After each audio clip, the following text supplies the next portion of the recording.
আর শুধু আতঙ্ক দেখতে পাচ্ছেন, সমর্থন করছে মানুষ, সেটাও দেখুন। আতঙ্ক তো আতঙ্কিত করছেন কেউ বলে আতঙ্ক ছড়াচ্ছে।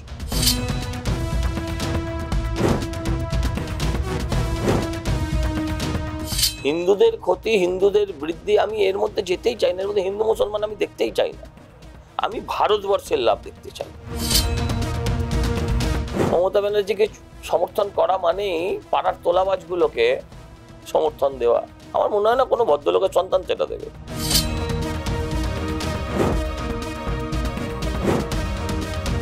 শুরু হয়ে গেছে এসআইআর প্রক্রিয়ার কাজ। বিএলওরা যাচ্ছেন, তারা নথি সংগ্রহ করছেন, কিন্তু এর মধ্যে মানুষের মধ্যে আতঙ্ক যেমন রয়েছে, একই সঙ্গে এসআইআর কোন দিকে এগোচ্ছে সেটাও খুব গুরুত্বপূর্ণ। কার ক্ষতি, কার লাভ, এই সমস্ত কিছু নিয়ে আজকে জানবো। আমাদের সঙ্গে রয়েছেন বিজেপি নেতা সজল ঘোষ। সজলদা, স্বাগত জানাই। প্রথমেই বলছি, বিএলওরা ফিজিক্যাল মুভমেন্ট শুরু করে দিলেন বাড়ি বাড়ি, কিন্তু অনেক ক্ষেত্রেই দেখা যাচ্ছে মানুষের মনে একটা গভীর আতঙ্ক কাজ করছে।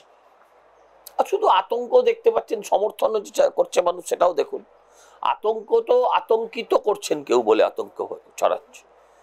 কেউ কেউ কাহারা তারা আতঙ্কিত করছেন মানুষকে, বলছেন ডিটেনশন ক্যাম্পে যেতে হবে। তাদের নেতারা বলছেন বাড়ি ঢুকে যাও, বাড়িতে গিয়ে বাড়ির মেয়েদেরকে ভয় দেখাও, ছেলেরা ভয় পাবে না, মেয়েরা ভয় পেয়ে যাবে। তো আতঙ্কর ব্যবসা করছেন, আতঙ্কী আতঙ্ক। হ্যাঁ, তারা আতঙ্ক ছড়াচ্ছেন।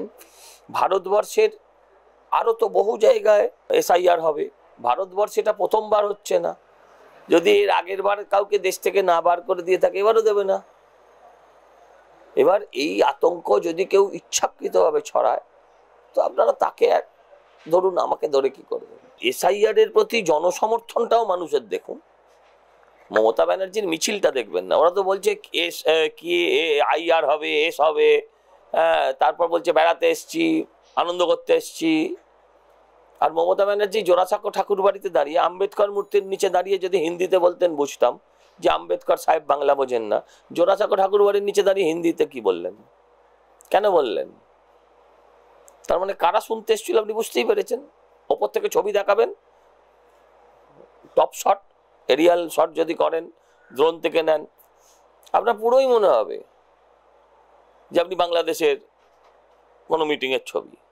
সব সাদা টুপি, আমার মতো চুলওয়ালা টিকিওয়ালা লোক একটাও দেখতে পাবেন না। অনেকে বলছেন এই এসআইআর এর ফলে, আসলে আমি একজনের নাম করেই বলছি, পদ্মশ্রী সম্মানপ্রাপ্ত কাজী মাসুম আক্তার বলছে যে হিন্দুদের সবচেয়ে বেশি ক্ষতি। আমি হিন্দু মুসলমান তো দেখতেই চাই না। এতে ভারতবর্ষের লাভ, হিন্দুদের ক্ষতি, হিন্দুদের বৃদ্ধি, আমি এর মধ্যে যেতেই চাই না। এর মধ্যে হিন্দু মুসলমান আমি দেখতেই চাই না। আমি ভারতবর্ষের লাভ দেখতে চাই, আমি ভারতবর্ষের উপকার দেখতে চাই। ভারতবর্ষের উপকার হবে। দ্বিজেন মুখোপাধ্যায়ের আত্মাটা শান্তি পাবে, মানে তো প্রত্যেক 1.5 বছর অন্তর একবার করে ভোট দিতে আসতে হয়। এবার অন্তত তার পিণ্ডদানের কাজটা হয়ে যাবে। কিছুতেই মুক্তি পায় না ওই আত্মারা। হ্যাঁ, এটা তো দিতে হবে না, গ্যাপ দিতে হবে। 1.5 বছর অন্তরই ডেকে পাঠাচ্ছে, ভোট দিতে হবে, ভোট দিতে হবে। তার থেকে তারা খানিকটা মুক্তি পাবে। বিএলও যেখানে যেখানে যাচ্ছেন সব জায়গায় আপনাদের বিএলএ নেই, বুথ লেভেল এজেন্ট নেই। হ্যাঁ, এটা অস্বীকার করি না।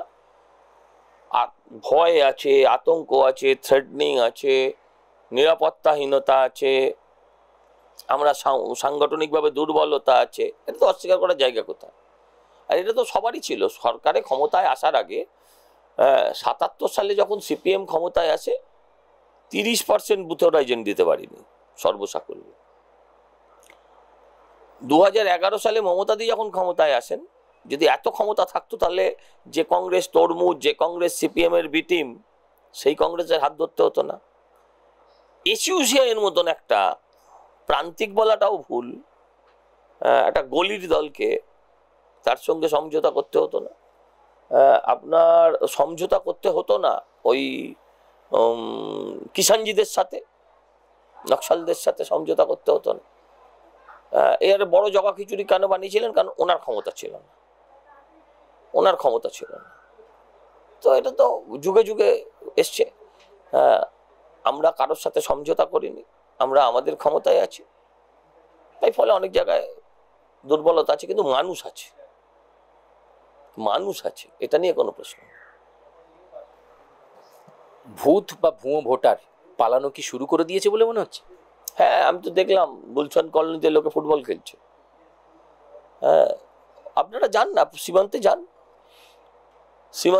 সীমান্তে গেলেই মনে হবে এবার ভাটা এসে গেছে। এতদিন জোয়ার ছিল, শুধু আপনার দিকে আসতো, এখন সীমান্তে গেলেই বোঝা যাবে ভাটা উল্টো দিকে পালাচ্ছে। এটাও লাভ, এটাও লাভ দেশের। এখানে হিন্দু মুসলমান করছি না, এটাও লাভ দেশের। আপনার কাছে শেষ প্রশ্ন, 2026-এ বিধানসভা নির্বাচনে এই এসআইআর এর পর তার 3 মাসের মাথায় নির্বাচন হবে, সেই নির্বাচনে বিজেপি কি তার কাঙ্ক্ষিত সাফল্য পাবে? হ্যাঁ, 100 বার পাবে, 100 বার। মমতা ব্যানার্জিকে আর কে, মমতা ব্যানার্জিকে ভোট কে দেবে? মমতা ব্যানার্জিকে ভোট দেওয়া মানেই চাকরি চুরিকে সমর্থন করা, অভয়ার ধর্ষকে সাপোর্ট দেওয়া। মমতা ব্যানার্জিকে সমর্থন করা মানেই পাড়ার তোলাবাজগুলোকে সমর্থন দেওয়া। আমার মনে হয় না কোনো ভদ্রলোকের সন্তান সেটা দেবে। যারা তৃণমূলের মিছিলে গেছে, তৃণমূলের মিছিলে সাম্প্রদায়িকভাবে যদি হয় আলাদা, ওইটা আলাদা। এক সম্প্রদায়ের মানুষ তাকে সমর্থন দিতে পারে, সেটাও ধর্মীয় কারণে।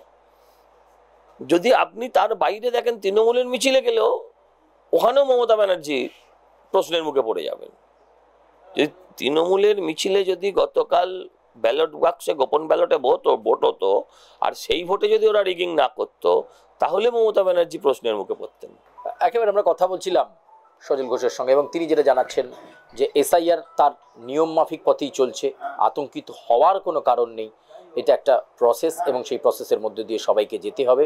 মানুষের সাথে অ্যাকসেপ্ট করছে বললেন, দাবি করলেন বিজেপি নেতা সজল ঘোষ।